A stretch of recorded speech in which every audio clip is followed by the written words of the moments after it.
I'd like to call the meeting of the Narragansett Regional School District School Committee to order, and we'll stand for the Pledge of Allegiance. I pledge allegiance to the flag of the United States of America and to the republic for which it stands, one nation, under God, indivisible, with liberty and justice for all.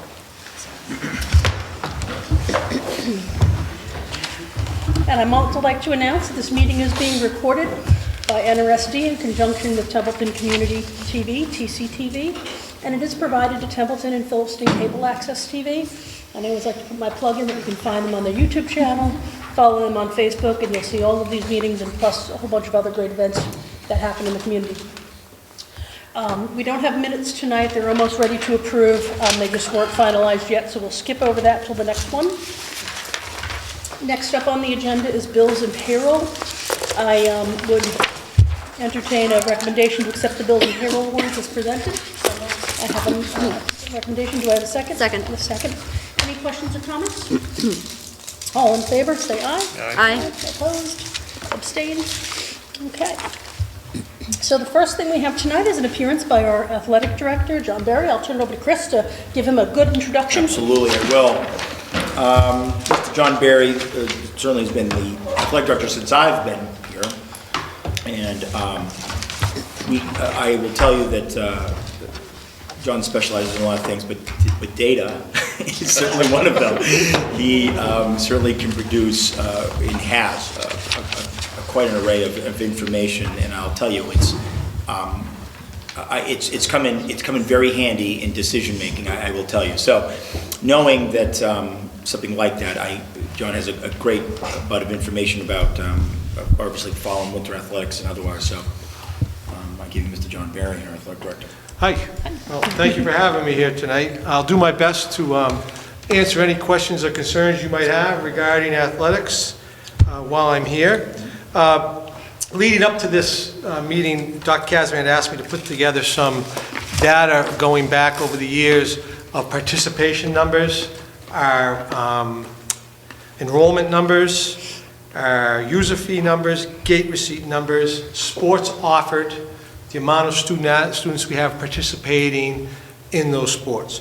So what I handed out to you prior to the meeting is a spreadsheet that goes back to the fiscal year 2016-17 through our present year of 2019-2020. The top line is the high school enrollment. The next line down is our percent change in enrollment.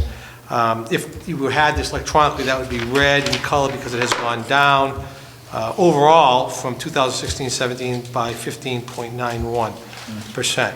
The middle school enrollment is listed below that, and that enrollment has increased.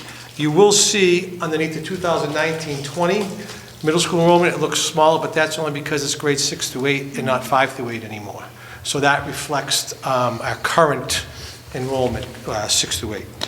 So the participation numbers, you can see, the way I put this number together, I say athletic participation, high school, middle school.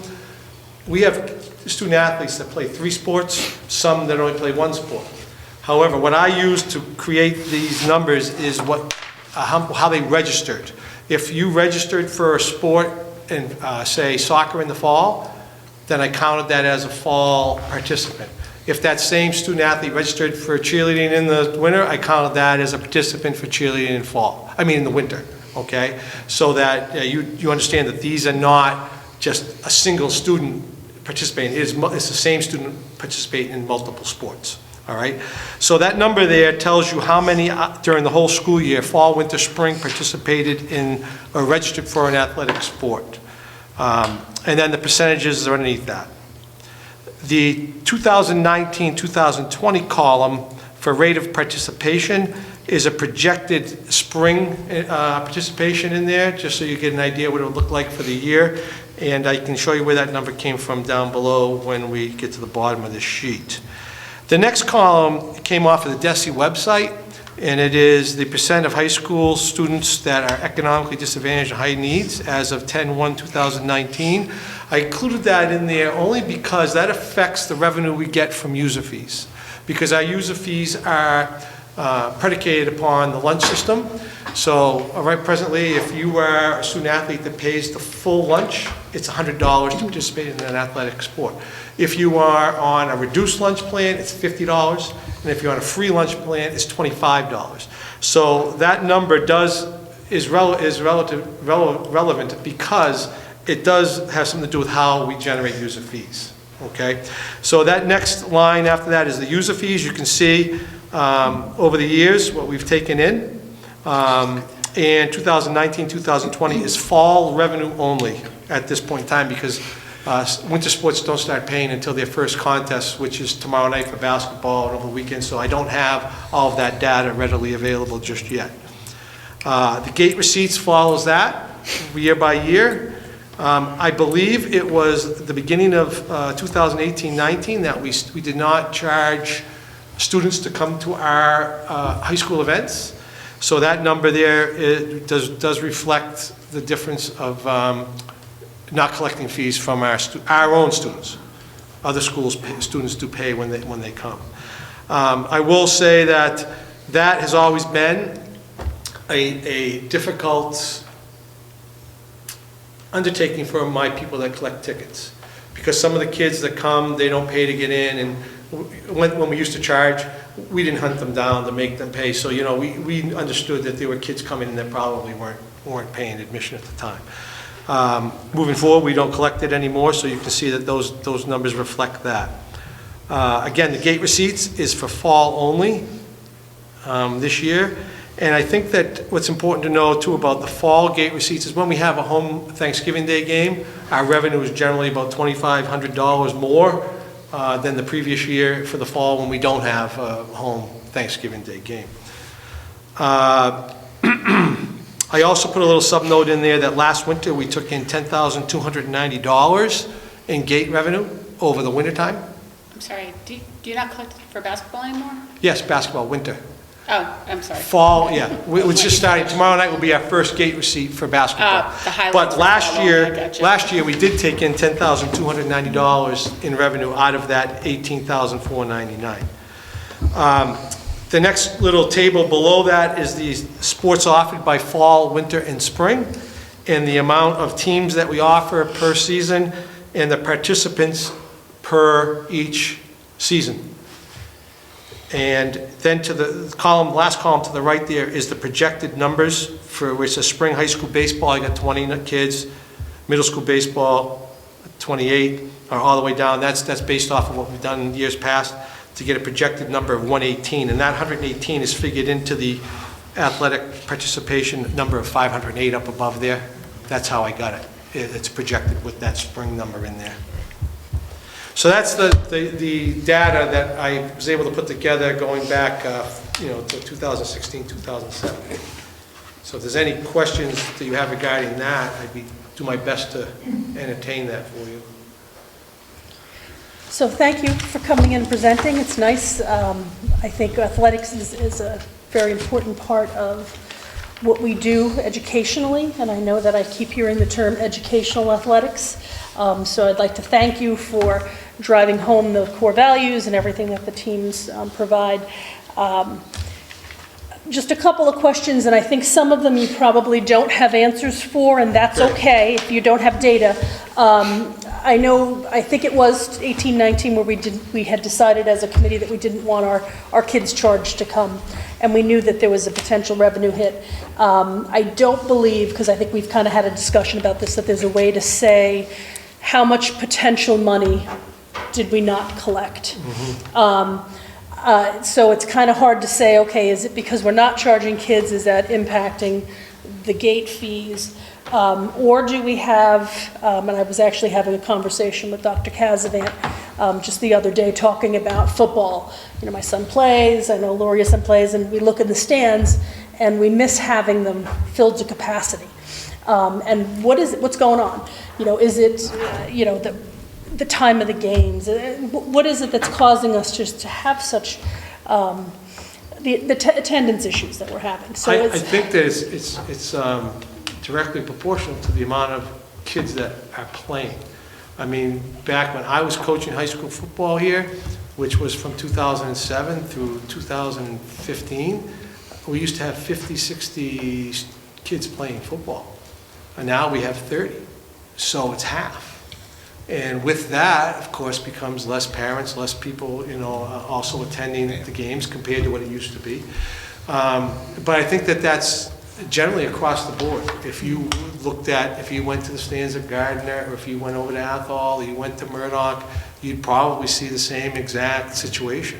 I don't think it is specific to our district. That was going to be my follow-up question is, I know that this community has pretty much the caravan that heads to every sporting event, and we're always very well represented, and I did notice in every other stand for this football season anyway, it seemed every other school was also struggling with the attendance piece of it, which then leads to the next question, and I don't expect an answer. This is more of like, well, what do we do about that?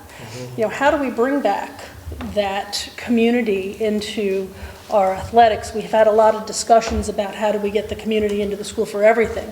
And athletics is always like a nice and easy way to do that because people who live in the community are still here, they play, there's this tie-in to a lot of these sports and teams. And one of the things that we were talking about is there was a great show of fans when we did the recognition of that first football team. How can we replicate that? Is there other things we can do? To address that a little bit, one thing that we started doing the past 2 years or so is implementing community service projects with all of our sports teams. And I think that that has to be a more valued piece of our educational athletic platform and more meaningful types of community service. And I'm not saying that what we've been doing isn't important, but I would like to see us do other things than supporting rec teams by going to coach or work at a practice or something along those lines. I'd really like to see our student athletes reaching out to our communities, our community and things that truly need to be done.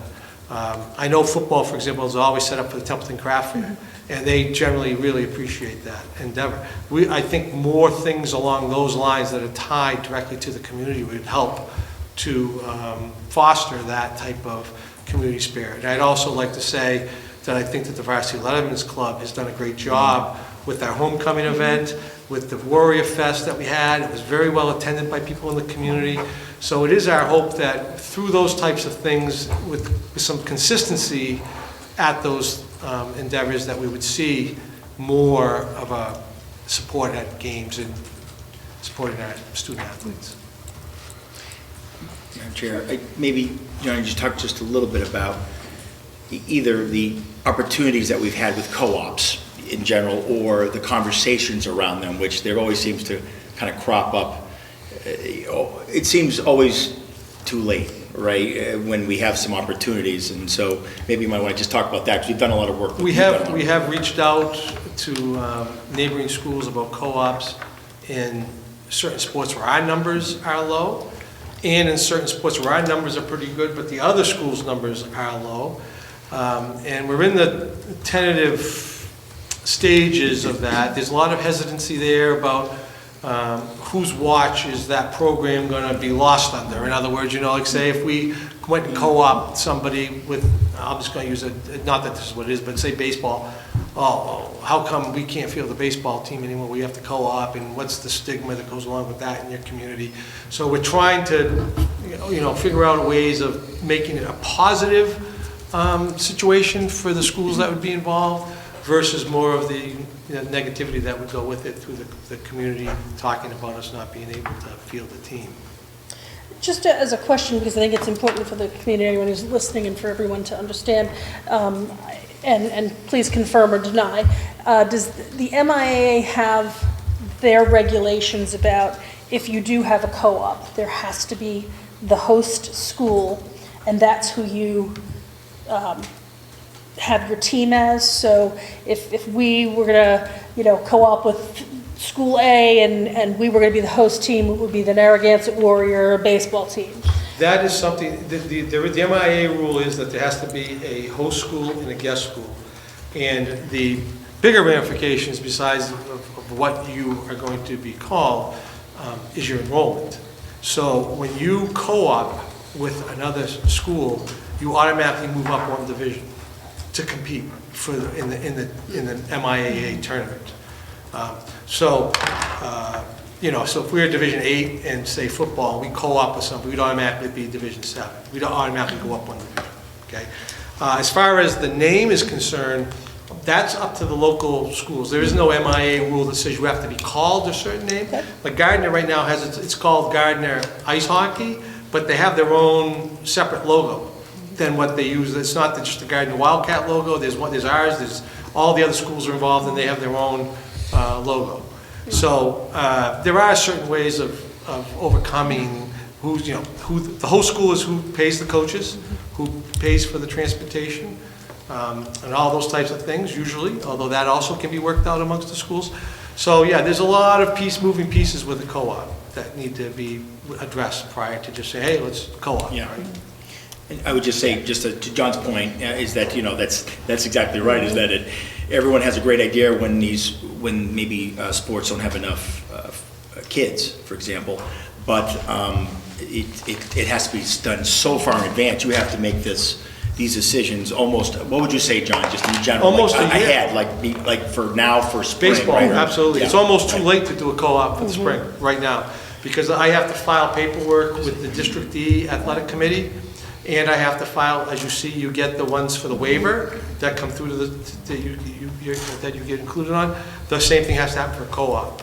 And I have to go to the athletic directors meeting, and I have to fill out paperwork stating why we need a co-op, what our numbers are, what the guest school numbers would be, what the program's going to look like, and then the athletic directors have to say yes. Then it has to go to District E to be approved, and then it has to go to the state to be approved. So there is a timeline there. So it all sounds very easy. Oh, no, yeah, it sounds like just getting together just and get just. it done, Right. make it happen. Okay. Thank you. Coach, I'll ask a question. So I love, you talked a little bit about the community service and stuff like that. And I know my son is actually part of the team, and it's been actually great for him.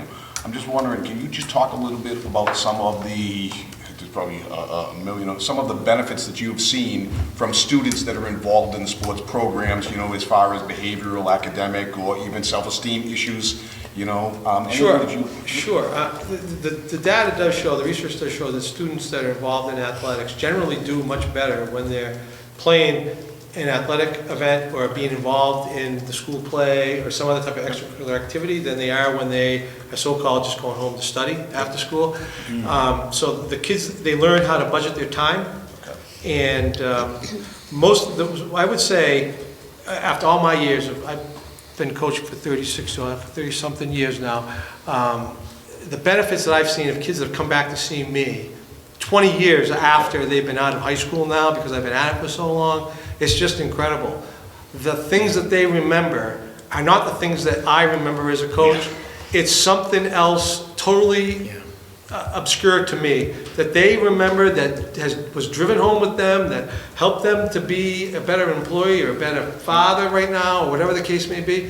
So those things are they're intangible now as we're going through it, but as our students move on and develop and they think back about their educational athletic experience, generally you see very positive character traits that are coming from it. Thank you.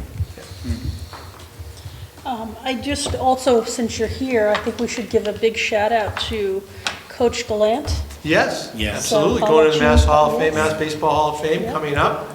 So anybody that would like to get a ticket, I can provide you the online link to the Mass Baseball Coaches Hall of Fame, and you can purchase them there. I believe that it's in I can't remember if it was Wakefield where they said they were having the... I forget I'll where it have was. to check it out, but yes, it's He coming was up. our baseball coach from 84, 83 to 2011, I think. 2011, so he was Yes. here for a lot of years. And They won a state championship back in the early 90s. Yeah, so shout They just out. had that team here. Matter of fact, Yeah. a couple of years ago, they were on the baseball field. They came from all Yeah. over to come back and celebrate that anniversary. Yes, So that's a big shout out to Coach Gallant, so. yes. I just want to say along those lines that, as I mentioned, our winter sports program is kicking off right now. Basketball starts tomorrow night. First track meet is on Saturday. Ice hockey, co-op swimming gets started. They're supposed to have a meet on Friday for swimming, but I heard the pool at Mount Wachusett is flooded because of pipes burst or something there, so I don't know if they're going to be off the schedule or not, but things are off and rolling, and middle school, we have great numbers in middle school for basketball, so, I mean, it's good. We have good participation right now. The only other thing that I would love to see, not for the next time you come and visit us, is maybe just a further breakdown of how many students in each of the sports. I know you've given us totals. Because Sure. what will be interesting to see is, you mentioned that football, used to have 50, 60 participants, and now we're down to the, low 30 numbers. Just so we can kind of see any trends. Yep. So that as we identify potential co-op, it will give us just a heads up of what we're looking for and the whys behind it. And then the other piece is, I know you've counted each student as an instance of one for each sport they play.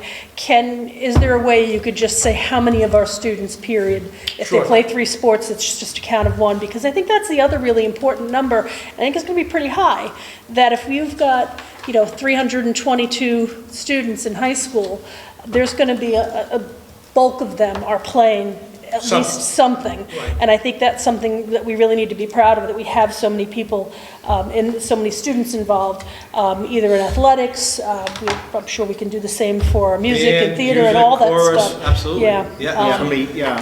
That'd be interesting to know. Because we are, with our 322 high school student enrollment, athletically, we are limited as to how many participants we actually have. And keeping in mind that we do have a lot of kids involved in theater and drama and chorus and band. I mean, and so you take those right out of the 322. I mean, how many are left to really participate in athletics, right? So that would be an interesting stat to see. I agree. We'll work on this. Yeah, we'll get that in. That's a good Yeah, number to listen, have. I maybe, can email that to you so you can Yeah, get that'd be to great, us. and I'll get the other Yeah. number. And I personally would love to have you back maybe in the springtime, after the winter sports have kind of coming Sure. on, and, we can talk more. Anybody have any other questions for Coach? I would just like to bring a couple things to the attention of the school committee while I have the opportunity. One, my biggest concern as athletic director moving forward is the condition of our track. And I'm sure that most of you that's been on your agenda at some point in time. So I just want to make sure that, I think we're going to get one more season out of it this coming spring. And we had it evaluated. Rick Moulton, who's the director of facilities, has that report. And I'm very concerned that we are not going to be able to use that come next fall for cross-country, because cross-country does run that as part of their loop. And if planning, believe it or not, we're going to start doing schedules for next fall as athletic directors in January. And I'm going to need to make people aware whether or not we are going to be able to have home events or not, so that when we do the schedule, they know that we're all away, or however we're going to work that out. If we're going to move off-site to someplace else. But I need to have some type of guidance as to the direction we're going to go in on that. And those, we have those on the list too, when we convene the facilities subgroup. We have quite a few of those. So, Yeah, we were talking about that. Yeah. Great. The only other issue that I have from an athletic standpoint that I think you need to be aware of, that may be a big ticket item, is the scoreboards in the high school gym have been inspected, and the gentleman who did the inspection is hopeful that nothing will go wrong this particular basketball season, which includes the 25-second shot clock. So I may have to talk with Dr. Kazavant about having access to a portable 25-second clock that I'd have to purchase to put at each side of the gym if by chance the electronics lets go on that thing. He did rewire it the best he could, but he said it was pretty bad. Those are about, I think they went in when the school was renovated, which was around 2000, right? So it's 19 years that they've been in service, and from what I'm being told by the vendor is that those scoreboards were donated by Pepsi at the time as a freebie to the project, and he said typically you get about 8 or 9 years out of those scoreboards that we got, so we are on the back side of the useful life of that. Because we're thrifty around here. Yes, exactly, and we do try to take care of them. But I just want to make you aware that that could be an issue. I got a price, it's about $22,000 to do both, because there's 2 scoreboards, one at each end of the gym. So it's about 22,000 to replace that. What is the stance on sponsorships? Only because as I've traveled There is around, a- I see there's, That's names local. on things. That's local. That's up to the school committee and local to decide how you want to proceed with that. All right, so that may For be example, something. in Gardner, their scoreboard, the kind of running joke is that the sponsor's name or placard is actually almost larger than the scoreboard itself. But the fact is that, yeah, it boils down to local policy. Yeah, so maybe something we should We look should look at if, into. yeah, if, For example, I can share with you that the turf at Shepherd Hill has a big Dunkin' Donuts Yes. logo on it. The turf at North Middlesex, which they just opened this past fall, has a huge Car One Auto Parts logo on it. So apparently it's okay. maybe in the future, I guess. Let's see, what do we have just open up near the car auction place? Exactly. right? You think Rick will? Anybody else have any other questions or comments for Coach Berry? Well, thank you very much. Thank you so much for having me in, I appreciate it. Look forward to Thank you. coming back. Great. Okay. Okay, next up on the agenda is our student representatives. We'll get their report. So in the high school, the class of 2021 had their tree raffle, which was a good success. Winter sports are getting geared to have a fantastic season. The first basketball games are tomorrow and the first track meet is on Saturday. The winter concert was yesterday, and it succeeded in spreading some holiday cheer. It was phenomenal. The football team won their Thanksgiving Day game against Murdoch to round out their winning season. Our extended Thanksgiving break was delightful, Dr. Cassidy. The National Honor Society and the middle school junior honor societies will be volunteering at the Wreath Across America program at the Veterans Memorial Cemetery on Friday. The theater company's production of Mary Poppins has been cast, and rehearsals have already begun. In the middle school, the sixth graders recently created holiday cards to send to local rest homes to spread holiday cheer. The middle school had a very well-attended Spirit Week to go along with the Thanksgiving break. Ski club has begun. The middle school has done a really good job in engaging their students through clubs and interactive classroom practices. If you look on their Facebook Friday memo, they have a lot of really fantastic things that they do in the classrooms. And there has been fantastic participation with winter sports. In the elementary schools, the holiday Spirit Week will be taking place next week in the elementary schools. The first grade Christmas Christmas play, A Gingerbread Christmas, is Wednesday, December 18th. And the fourth graders at TS and PMS collected 236 pairs of pajamas for their first annual pajama drive, which was really amazing. And overall, we're very excited about Christmas break and very, very thankful for the 2-hour delay today and 2 snow days last week. Thanks, Dr. Cassidy. I'm not making eye contact. I feel that the seniors have done a really great job on social media platforms of being very polite and asking and bringing to attention possible hazardous road conditions. Don't forget my car doesn't have heat, so it's there. Or a sweater. Please don't forget, we don't care. Right. Anybody have anything to add? Oh, great, thank you. Sounds like there's a lot of very exciting things going on. Does the middle school have a concert coming up? Tomorrow night. Tomorrow night, middle school, 6:30 is their concert. And when you were reading, I was thinking of one other thing that was going on. We have a tournament of plays. The or festival something. plays, Festival of those have plays. been cast and they're rehearsing now. Okay, so that's good. Great, thank you. Okay, public input. Do we have anyone from the public that would like to come down? And we do. And as usual, if you would just let us know who you are. Yes, Christine Bennett from Phillipston. I actually wanted to follow up and speak to the music program. With all the changes this year, no one thought to ask for a Connect Ed to go out to invite the community. And it was recorded by TCTV, and I invite you all to please watch it and see the quality of the program that Mr. Clapp provided in his short term already. It was wonderful and great start to the season. And as you watch it, please also keep in mind, all those students started their music in 5th grade and had the supportive lessons throughout to get to this level. And remember that most of them also marched in the marching band at the same time while they're learning this in 3 months. And I just was awed by all of it. So I invite you all to please watch that as soon as it's up and consider the 5th grade, support them as much as you can. I know he's gone down to both elementary schools to try to keep it up, but it's not easy. So anything that can be done to support that program, tied along with Mr. Berry's program about athletics. You know, the program is smaller, but what can we do about it to support them? Thank you. Thank you. Yes. Oh, yes, if you would. And just introduce yourself and let us know what town you live in. William Hall. I live here in Templeton. Okay. I don't know how this really works. It's all new to me. Yep. Whatever you have But to say.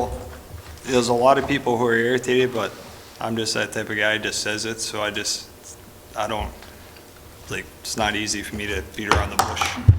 So, like, when we moved here a couple of years ago, I have a kid my son, left this school after he, 8th grade, went to Monty Tech. My daughter's here, she's on, on a roll and all that. Then I got a little one in elementary. So like you got the middle school, but most of the kids are having their proms, like they're hitting their teenage years, if it's a girl or a boy. There's a lot of different families who have, different things going on at home. But then you guys, like guidance counselors are gone because there's no money. And it's like, okay, well, most kids that age don't want to go home and tell their parents anything, so they find somebody to talk to. So I think that's kind of wrong that we're not finding, like, it's great to hear everybody saying about, like, the kids, the sports, like, this is great, let's all get them involved. But kids in teenage years usually have problems, some of them, and they want somebody to talk to. So that's being eliminated, and I don't think that's right.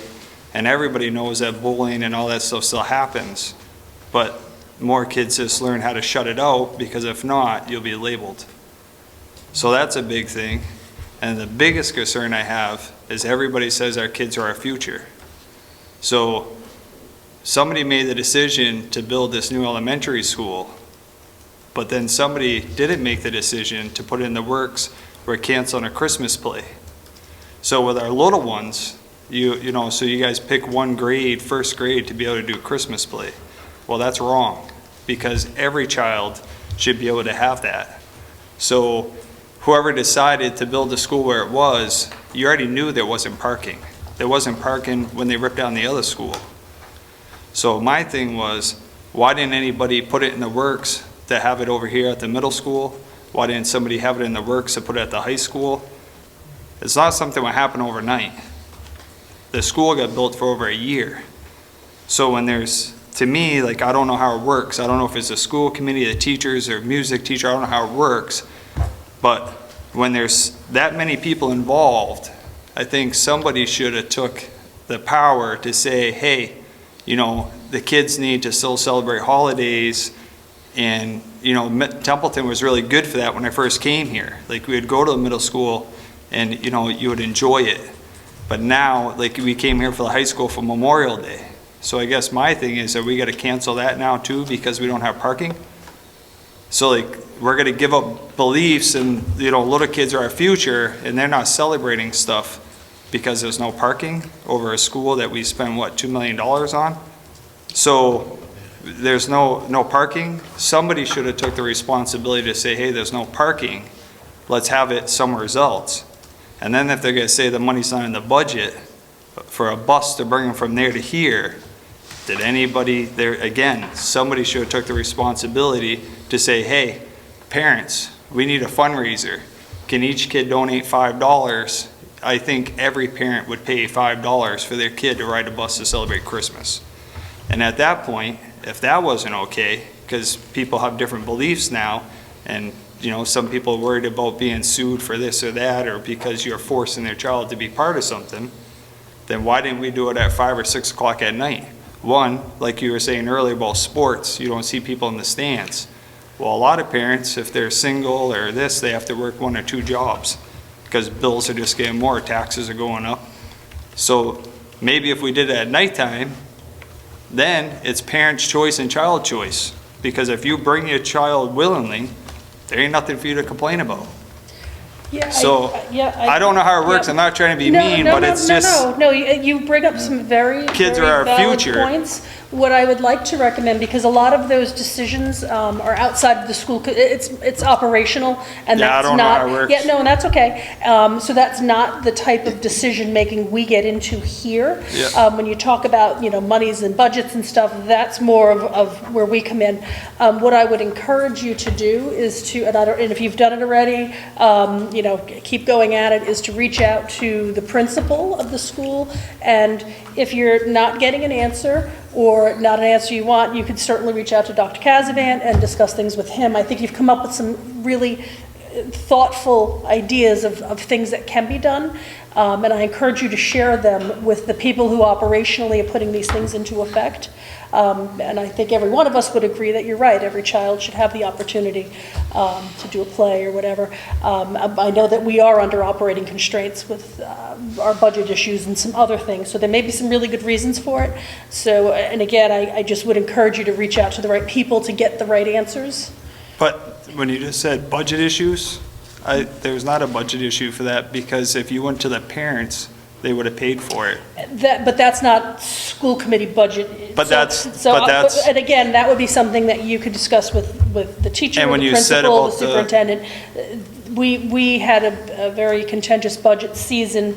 We didn't get all the monies that we needed to do a lot of things. So we've had to operationally as a school, so if there's other opportunities to raise funds to do things, that would be taken not at the school committee level, but with your principal. And as I said, you certainly could reach out to Dr. Casavan and So have the those budgets, discussions. would that come into effect of that they came up with enough money for first grade to do a Christmas play, but not the rest of the school? I think I can answer some of it.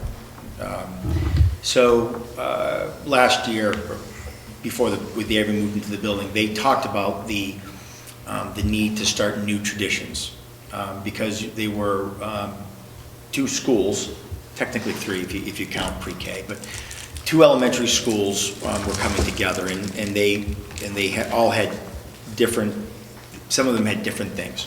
Yep. Okay. So, and again, I believe as a staff, they looked at all of these different things, and they, in essence, through the principal, of course, but assigned something to every grade, right? The run, I believe, was only 2 grades, the 4th and 5th. I could be wrong, so please don't quote me. I believe that the mile run, the turkey trot, or whatever they call it, was was 2 grades, whereas before it was only at BES and it was for 3 grades. Okay. The play, I think, is going to be the 1st grade. Anyway, they assigned basically an activity, for the lack of a better word, per grade to start new traditions. And they added some things and they kept some things. But they absolutely did discard some things. You mentioned Memorial Day. Like, so for example, Memorial Day will always have, we will bus every, like we have, and I don't know how long it's been, but certainly in the 4 years I've been here, all the elementary kids are in one place, and that'll happen again. That was one that, of course, we kept. But to your point, though, much of what we're dealing with right now, even at night, are where do they park? Yeah. And that's legit, right? So if we were to have, I don't know, a concert, by any, for lack of a better word, they would absolutely overwhelm the parking that we have, and they know that's 89 spots or something to that effect. 89, I mean, that's one family, and some, they come here, right? So, and we fill these parking lots all the time. I think that as they go through this year, they're paying attention. Will there have to be some things that they move up here to the high school, middle school? For example, maybe a concert. They're going to assess that. But I think it's a mixture of both. It wasn't so much money. In other words, it wasn't so much like, oh, let's get a bus or anything like that. Yeah. The kids are bused for free during the day. So if we had to get like the pumpkin patch, right? We still did that. Yeah. Right. So they did that. So everybody, went up there, and the buses were there. So that was great.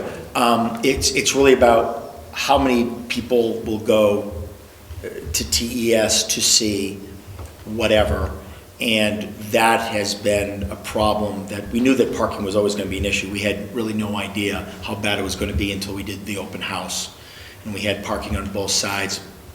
The fire, they could not get an ambulance down the middle of the road. It was It was pretty bad. I was there. Okay, yeah, so was I. In part, so I think that really kind of, helped set the stage. So I certainly will relay all this to Ms. Saltizik and the staff. I think I know that they're doing a great job with trying to, keep everybody happy and do things individually per grade. But I know that at the end of the year, they're going to assess and see what worked, what didn't, and what can they do moving forward for some of these traditions. But I guess, like when you said, so I did get that email from the principal saying if you have any input, any advice, please let us know. Yeah. So then I called 3 times. Finally, I called back the 4th time. I said, hey. And then the lady said, well, the input's really not for this year, it's for next year. Well, that wasn't in the email. So you're trying to get a hold of somebody to say month before the program, but then like you said, there's a lot of different religions and beliefs, so you don't know maybe if it's only 1st grade, it's going to do a Christmas play.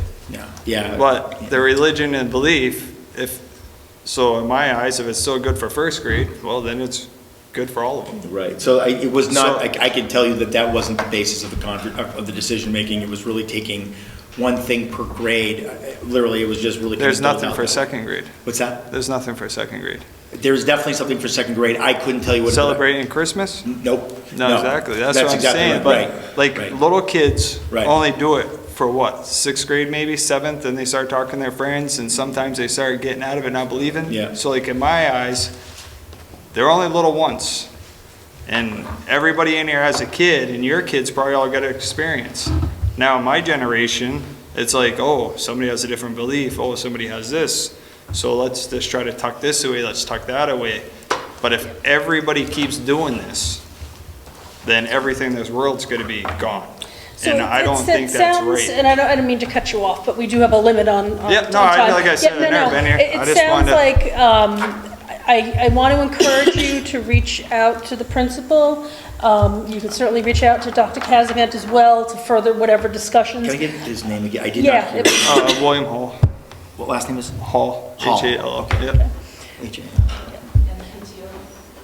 Oh, What's and the that? PTO might be another good resource. But I encourage you to, because unfortunately, as I said, it's kind of out of our purview Yeah. as we look at these events, and we don't know enough about all the details. I don't. And again, it sounds like a lot of operational issues. I thought so- if I came, I would know. Yeah. That's why No, I came. and we thank you for coming, and I certainly, as I said, I encourage you to reach out to Mrs. Altizik again. Dr. Kazvan has your What name. happens like for, the pancake breakfast with Santa? Then it turns into snacks with Santa, because there was nobody in the kitchen. But I don't, so since maybe you guys would know, because you do the finance and stuff, if parents, no one said nothing outside the box, how do they know that parents aren't a licensed chef or have a restaurant that could have volunteered their time? Is that something legal or illegal? Well, I think that was a PTO event. Yeah. So I would also encourage you to reach out to the PTO because they do schedule a lot of those. They actually came in last month and spoke to us, and if I do remember correctly, I think the Santa event was something the PTO was sponsoring. So I think there's some opportunities maybe, and that might be a great forum to share some of your thoughts, because if they put on I some of was those just asking. activities, I don't know how it works. it would be, yeah. So they're the ones who had put that on and made those decisions. So, but I encourage you, I don't think you're going to get any answers from us because we just don't know. Oh, no, I was but- told that you yep. probably wouldn't even feedback. I Yeah, was just no, wanted to we're- ask no. and say, what I think is wrong is that, little kids should be celebrating Christmas. They should be singing it, having fun, and, being up there, being embarrassed, turning red. That's, we only get to watch that for a couple of years, and then they grow out of it, and then we got the ones that just want money. So it's you want to be there for those days, and I feel the world's just getting more and more, everybody has their own opinion, that's okay. But that's why I said if we went at nighttime, then everybody's still entitled to their own opinion. But I'm sitting back there listening, and you're the biggest one, so happy about get kids in there for sports, let's do this, let's do that. Well, if we're stopping stuff while they're little, how much more is it to stop as they're getting older?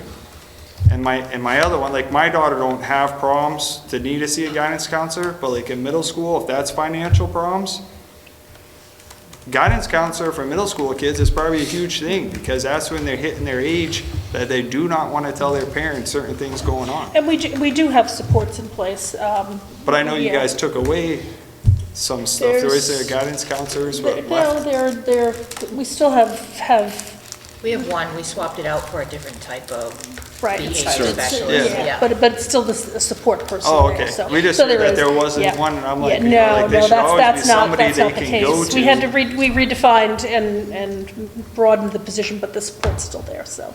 Okay. Well, thank you for Yeah, sharing your thanks. thoughts. Okay, I don't see anyone else from the public that hasn't spoken yet, so we'll move on. We don't have any NDEA reps, so we'll skip that. Business managers report.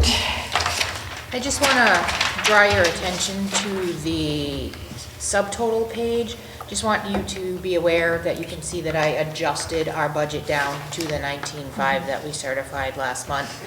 And on the fixed charges, that 134,000 in the red, it's health insurance. It's just because I have not done a journal entry to move it to school choice, but I want to ride it out like that for a little while until possibly I could maybe get an extra payment out of it.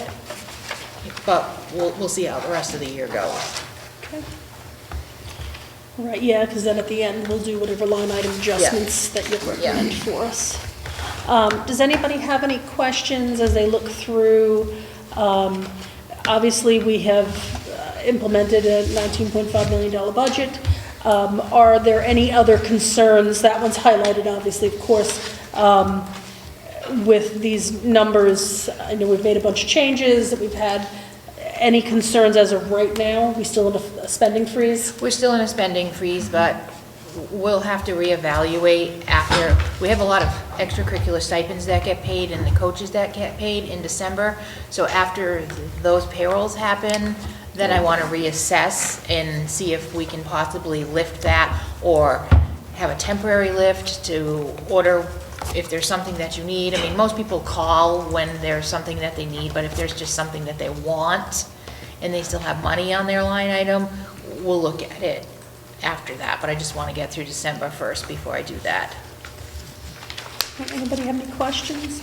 I was looking at the revolving accounts. I see circuit breaker is in the red, and I remember way back when we got our circuit breaker number, it was less than we anticipated. What are your, and I know the reimbursements happen at odd times, what are your thoughts on circuit breaker? It's in the red only because that is looking at the whole year's picture, and I don't have the revenue because we get it quarterly. So that should go away by the end of the year and we should be okay. I mean, there's not going to be a huge balance left because we're going to be getting less than we anticipated, but we should still be fine.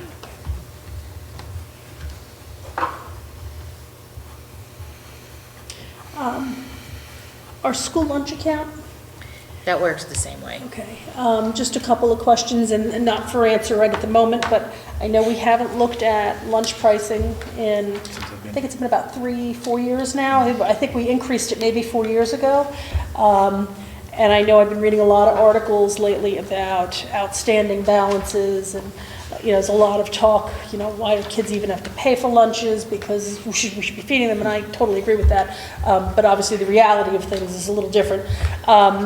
I think maybe for the end of the year, we might, or do you think we may be in a position that we need to reassess? I know a couple of the schools local have increased their pricing. Honestly, every month I have to do an analysis for him, and he has to send it into the state quarterly. His account is actually doing, I don't want to say pretty well, but for a while, every year it was going down and down. He's holding steady. He had some people that were older that retired, and we replaced them with people with lower salaries, so that's helped. Plus, with the new school open, he has a lot more kids eating too. Okay. So we seem to be okay for now. Yeah. Anyone have any other questions for Ms. Geister? Okay. Seeing none. The next report is, there's just my report out, the MASC report on the resolutions. Lucky me, I was your lucky delegate. MASC had their resolutions voting. I'm not going to go through all of them because I touched on what was being up to be resolved, but every single resolution was passed. The one that they made a little bit of a tweak to was the educator licensure. They split it into two different resolutions so that they could focus some lobbying efforts on the two pieces. One was the MTEL issue, which was to eliminate MTEL and the MASC performance assessment for leaders as licensing requirements, and so they took that as one, and then the second piece was the governance and the licensure issue, so they separated those, but everything passed. And other than that, there really was not much excitement at the delegate assembly. So the report is there attached to the agenda item if you'd like to read it. It's all out there, and that'll be what MASC focuses on their lobbying efforts on this year. Next up, school committee comments. Anybody have anything to say? No? Actually, I just have a question on something that Mr. Barry brought up about the condition of the track. Have we actually looked into replacing the track? Has anybody come out to look at the track, and have we gotten any We had some quotes? preliminary quotes, pardon me. We discussed them at one of our facilities meetings. It's really two different, and I don't have the quote here, so No. it was several $100,000, as you can probably imagine, but there's really two major costs. It's the pad, as they call it, the cement pad, and of course the actual rubberized surface. So there's really kind of two different costs that they come out to evaluate or to spec out. So interestingly, when I went to the all boards meeting last week, interesting, there may be some opportunities to grant funding to do some of it, but it's certainly a long shot, and I need to speak, with some folks, but the long short of it is that next year, when they do the capital planning, and because they had the meeting tonight, and we didn't have any capital projects that were prepared or ready to present, but that's something that we're definitely going to need to put on, and we talked about this, but on a capital improvement plan for, if nothing else, the district, because as of right now, as John was saying, that they're not going to allow us to use it any longer. It's just not safe. And by that I mean there's degrading potholes. Whatever. Another opportunity for a logo around that? Obviously, we just heard that we could, so maybe we can talk to Cumberland Farms or something. Gansett runs on Duncan's right See? on the track. There you go. Happy. Gansett, I like it. I like it. Any other comments from the school committee? Next up, new business, superintendent interim evaluation. Last month, we spoke about looking at the goals. We got a quick update from Dr. Kazavant on where he was. I would like to put it out to the committee, since we are missing 3 out of the 8 of us.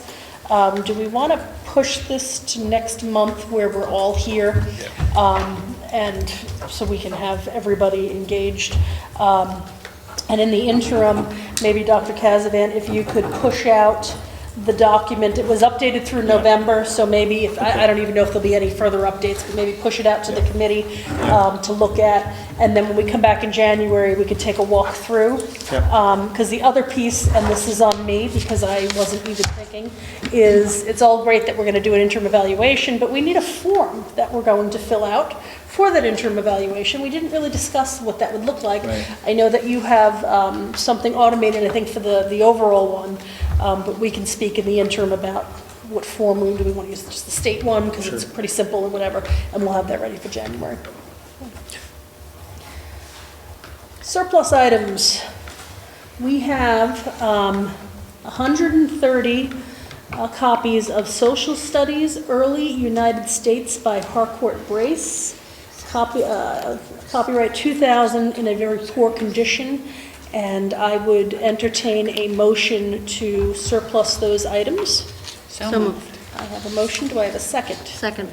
Okay, so I have a motion to surplus the items, 130 fifth grade social studies books. Any questions or comments? Seeing none, all in favor? Aye. Opposed? Abstained? So the motion carries unanimous.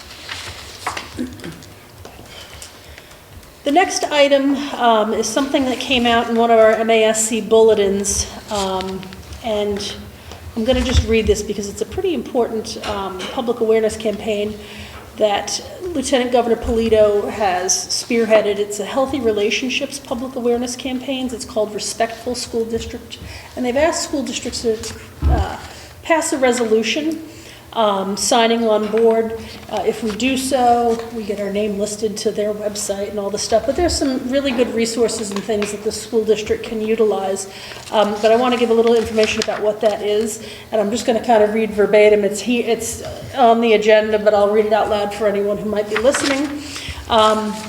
School committee assistance sought in promoting healthy relationships public awareness campaign led by Lieutenant Governor Karen Polito, the Governor's Council to address sexual assault and domestic violence in partnership with the Office of Health and Human Services, has recommended increased support for awareness and prevention efforts to help reduce the number of individuals who experience sexual and domestic violence in their lives. This initiative includes the launch of Respectfully, a public awareness and prevention campaign that promotes healthy relationships, friendships, and intimate partner relationships for mass youth aged 12 to 18. To share the key message that everyone deserves respect, honesty, and open communications, Respectfully uses short animated videos that illustrate problematic behaviors, provide a resolution, and include a call to action to treat everyone respectfully. The videos will be shared on social media platforms, and additional ads will be placed in major public transportation areas and convenience stores across the state. School districts are an important partner in awareness efforts.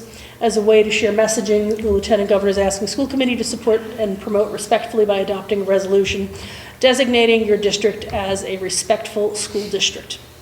So the proposed resolution would read, a resolution to designate the Narragansett Regional School District as a respectful school district, whereas the Governor's Council to address sexual assault and domestic violence in a partnership with the Executive Office of Health and Human Services and the Massachusetts State Legislature has recommended increased support for awareness and prevention efforts with the goal of reducing the number of individuals who experience sexual assault and domestic violence in their lives. Whereas the Commonwealth of Massachusetts developed a public awareness and prevention campaign, Respectfully, highlighting healthy relationships for Massachusetts youth aged 12 to 18, whereas it is important to educate youth about the value and respect and characteristics of healthy and unhealthy relationships, whereas the key message of the Respectfully campaign is that everyone deserves respect, honesty, and open communication, whereas youth-serving individuals and organizations can encourage parent and caregivers to be aware of the signs of unhealthy behaviors, educate youth on what respect looks like, and have clear conversations about consent, whereas parents and caregivers can help lower the risk for teens experiencing unhealthy or abusive relationships by having open, honest, non-judgmental, and continuous conversations with youth about respect in friendships and romantic relationships. Now, therefore, be it resolved that the Narragansett Regional School District School Committee designate the Narragansett Regional School District a respectful school district in support of Respectfully, the Commonwealth of Massachusetts Public Awareness and Prevention Campaign. So that is what the resolution would read. I would entertain a motion to adopt this resolution if someone feels so inclined. So moved. I have a motion. Do I have a second? Second. And I have a second. Questions, comments? Yes, Lori. Is this another unfunded mandate? Is this something that we're going to have to, use our financial resources to teach this? I mean, is this something else that's going to put our budget over budget again? No, actually it's not. And I encourage you to click on, there's some links on the agenda here that you'll be able to go back and look at. It's actually a lot of resources that are available for us to use if we want. And it's really just signing on that we are supporting this campaign. So they're not asking us to spend any money to do so.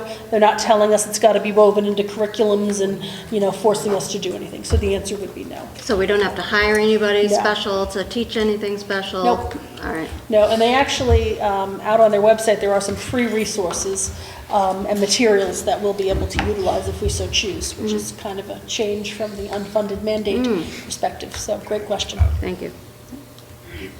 Any other questions or comments? Hearing none, all in favor say aye. Aye. Opposed? Abstained? And the motion is approved, unanimous. We do need to report the fact that we've adopted this. I put some information on the agenda in the administrative section that once this gets, and there's a attached. Yes, thank you. So, it'd be easy for you to do. Thank you. There were no items that came up within 48 hours, so the next thing is the superintendent report. Okay, well, a lot of my stuff is, thunder's been stolen, but that's okay. We kind of crawled into, or somehow, really limped into, or out of the Thanksgiving break with back-to-back snow days, which, that is obviously one thing in terms of programmatic concerns, snow days at school and et cetera. But there was a lot of snow, anywhere between, I'm not, it's certainly obvious, but, anywhere between, depending, 22 to 25, 26 inches, in a 48 or, 72-hour time frame. So there was a lot of snow to move. And I need to say that our custodial staff did a fantastic job, and our maintenance staff. I mean, we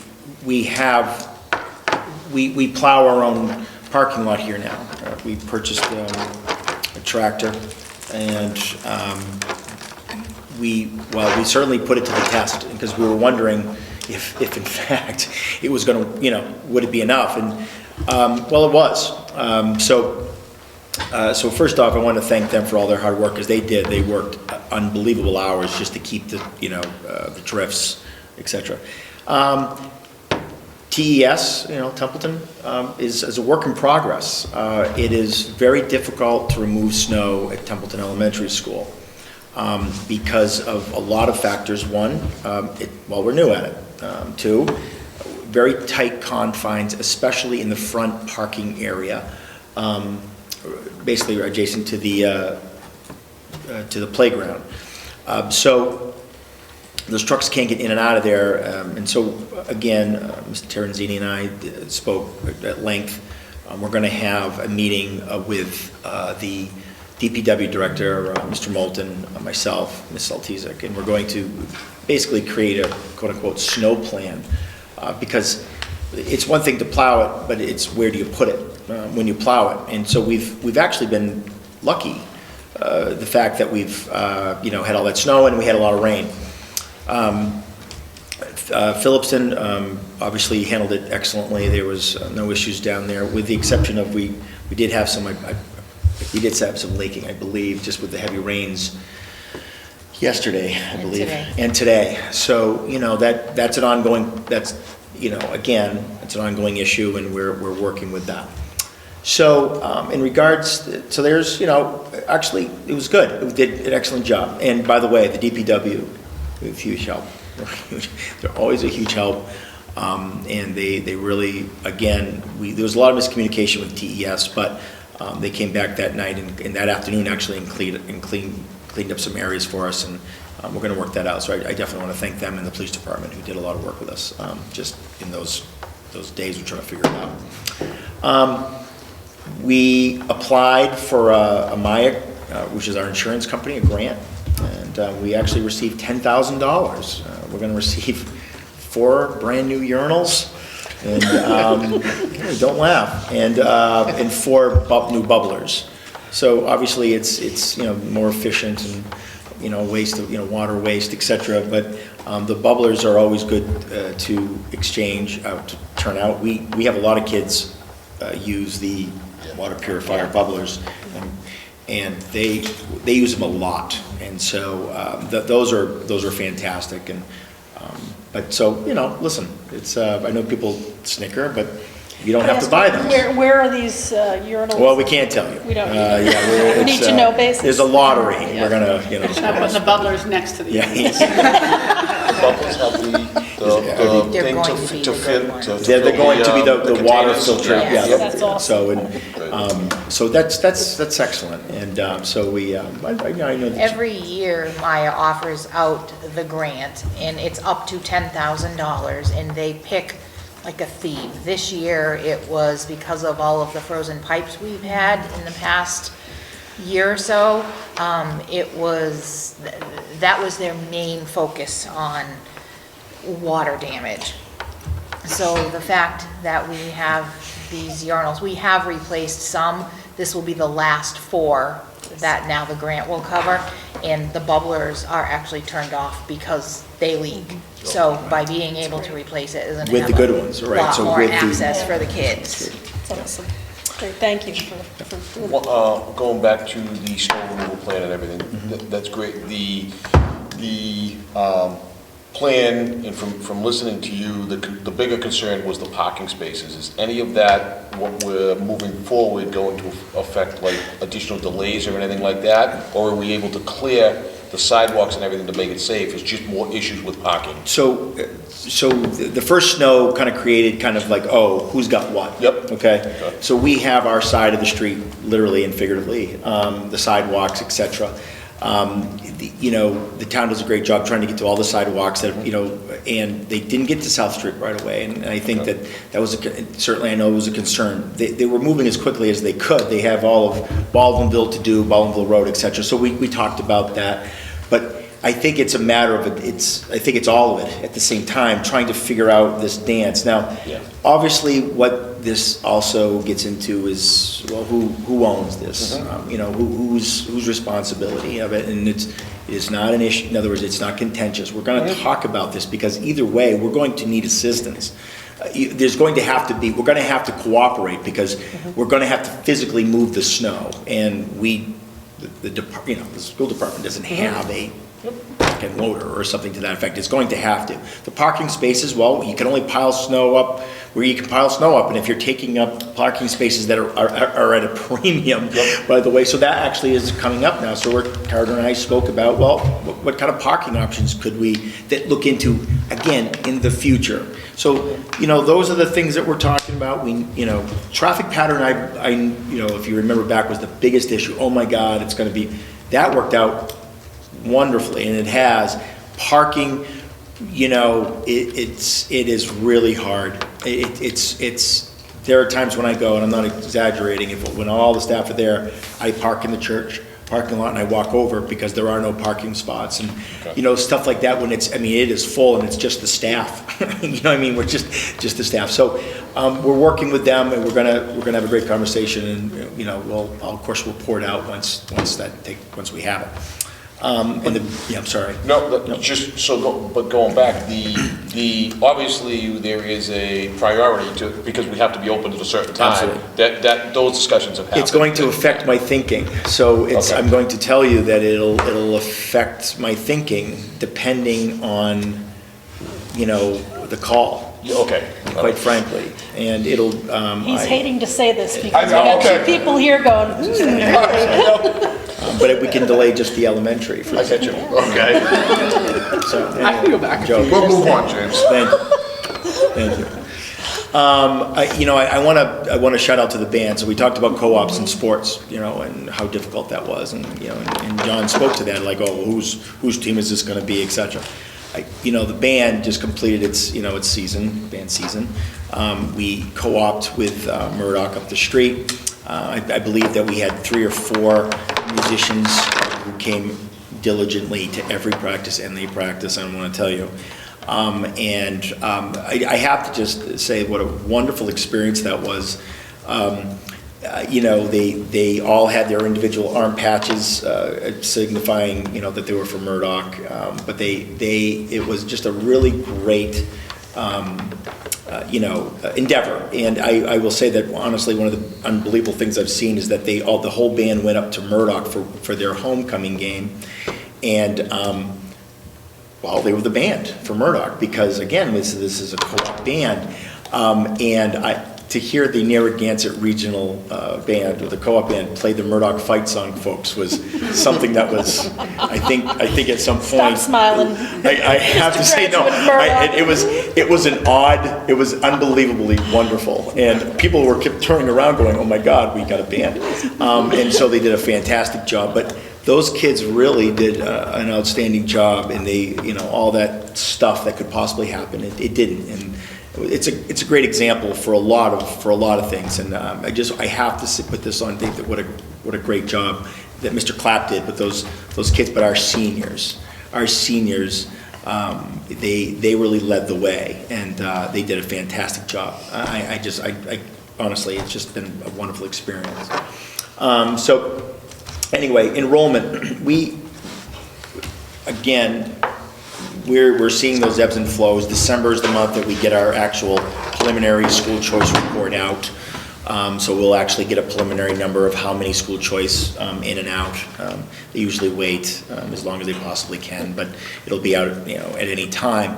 To kind of give you the ebb and flow that we are seeing, it's Wednesday, and we had 3 families come in the last 3 days to enroll, and they are residents. Because obviously we are closed to school choice. We're not accepting school choice kids. So they cometh, and they continue. And so there's a report that the finance meeting we didn't get to because we started a little bit late, but over a 5-year period of time, or Narragansett is plus 78, where all the other districts I was comparing for a lot of different reasons were negative, right, in terms of enrollment. So again, we'll see how this all pans out. I don't know what grades they are, and it's not important really. It's simply saying to you that we're holding steady as we have, but we're actually gaining. So 3 families came in the last 3 days. So so they're so we're keeping obviously an eye to that. There really isn't a report out on school choice because we're not accepting school choice, and we made that decision back in the summertime. And but I do want to, through the academic subcommittee, do want to address the school choice advisory that the state sent out about making sure that we're following the rules, not just us, it's to the state, but about how serious these rules are, and about how it's changed our practice actually this year with school choice students. But all in all, it's been obviously a very busy last couple of weeks. Thank you for your emails wondering if I ate outside, what if I was warm. I did. I eat outside and I was warm, and thank you.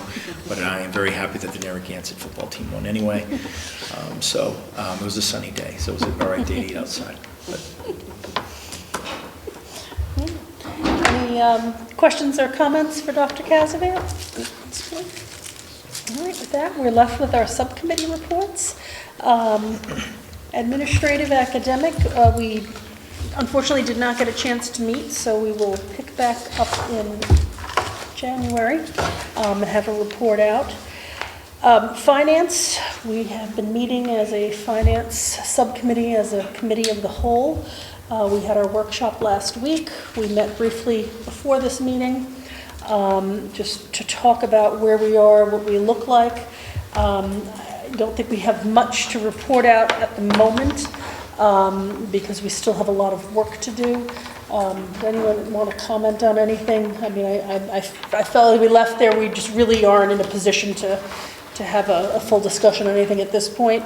I just want to say that as we've already said in the past couple of meetings, this is a difficult year, and we have to look at things differently, and that's going to probably result in changes of some sort. And what that means yet, we're not at the point to figure out what it is, but we need to have more conversations and get our communities involved with where we're thinking of going once we get to the point of being able to have those discussions. So we will probably have more information at our next meeting to report out on. Facilities.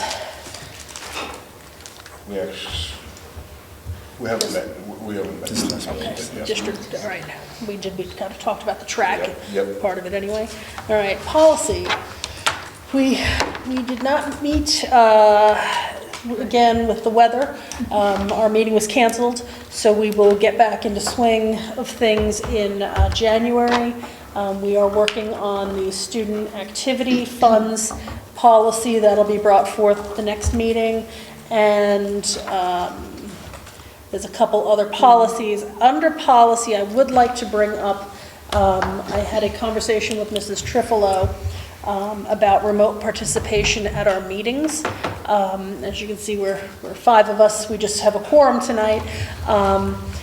The open meeting law allows for remote participation, and she had asked if that was something we could potentially look at. Now, typically it starts with policy to say, you know, what's our policy around it, because it must conform, but there's a technical component. So I would like to ask maybe Dr. Cazavan to follow up with our tech people and find out what type of accommodations could be made in this room to do remote participation. We'd have to have a decent duplex phone. Could we have a video? There's 1,000 different ways to do it. Technically, what do we have available here? So that if we wanted to entertain remote participation, we come up with the policy and the committee approves it, that we could do that. This way, if we do have someone who can't get here, they would be able to dial in and participate in the meetings. So if I could ask that we look at that, and then maybe for our next policy meeting, if you have an update for us, we could discuss that, and then we'll bring everything back to the committee as a whole. Long-term planning, that one was canceled as well. Templeton Elementary School building, we've already touched on a lot of things. I had a question on that one. As I drive by the building, I see all the lights on all the time. Yeah. Are they ever going to shut off? Yeah, They have been. Okay. But I have to, that's something we're going to bring up at a facilities meeting at the next one, how that works. I know there must be timers and stuff. Yeah. Right, I'm What familiar time with would you everything say? at this time. Like, if you could give me just so I want to. So obviously it's after dark, because that's what I'm noticing. And what's tough is I'm trying to re-regulate the brain as to what time I'm picking my son up from practice and going by. In my mind, it seems like it's later and it would be after hours. So and it's always the big room, that big maintenance room. And I'm like, why do we even have lights on in there to begin with? Isn't it the gym? I think it's.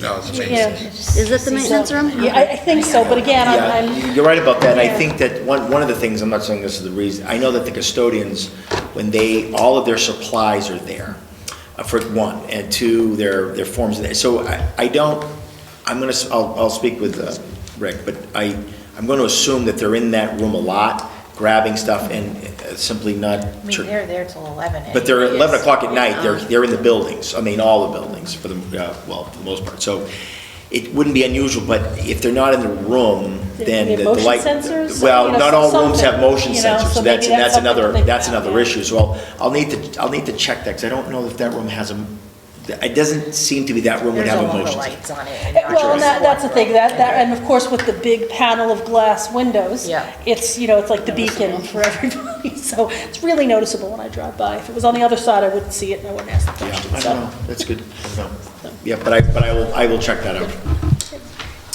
And PMES Building Committee, I know you guys had a meeting last night, but there wasn't a lot It of, wasn't a quorum. no quorum, so nothing to report out on. Correspondence, there is a piece of correspondence attached to the agenda. We had received a letter. Mr. Noel Francis we had some good communication, so I want to thank Dr. Cazavan and Marie for working with him on providing, I think he was asking for numbers and some data to support some of his numbers.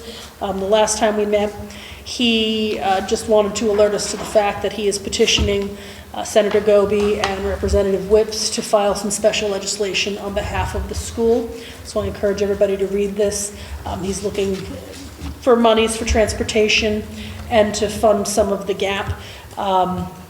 Again, this would be special legislation. This type of legislation doesn't pass too often, but if you don't ask, you can't even be told no. So we'll be looking forward to hearing updates from him as this moves forward and to hear what the senator and representative have to say about his request.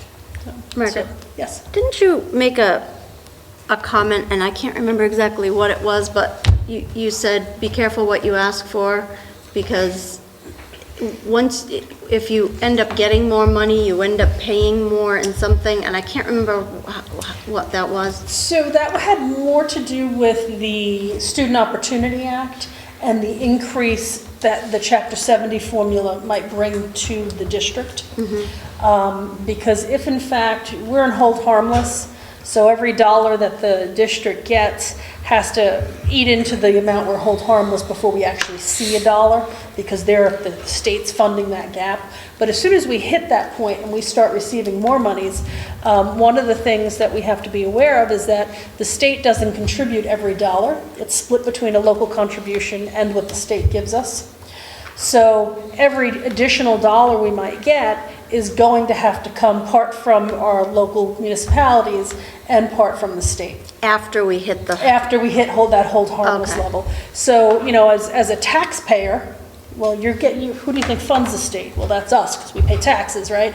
And now we're paying property taxes locally. So it's kind of like this double-edged sword by, yes, it's great that they're going to look to fund us properly, but in the end, someone's got to pay for it. So the plan with the Student Opportunity Act that was passed, it is over a 7-year period. They have not laid out how those increases will happen, so we don't have any model to say when that point might come to us.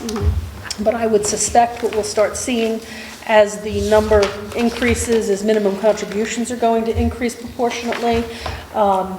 It's still not going to help us. And the biggest help for us, I think, I would have to say, is the circuit breaker changes that we'll see some immediate relief for.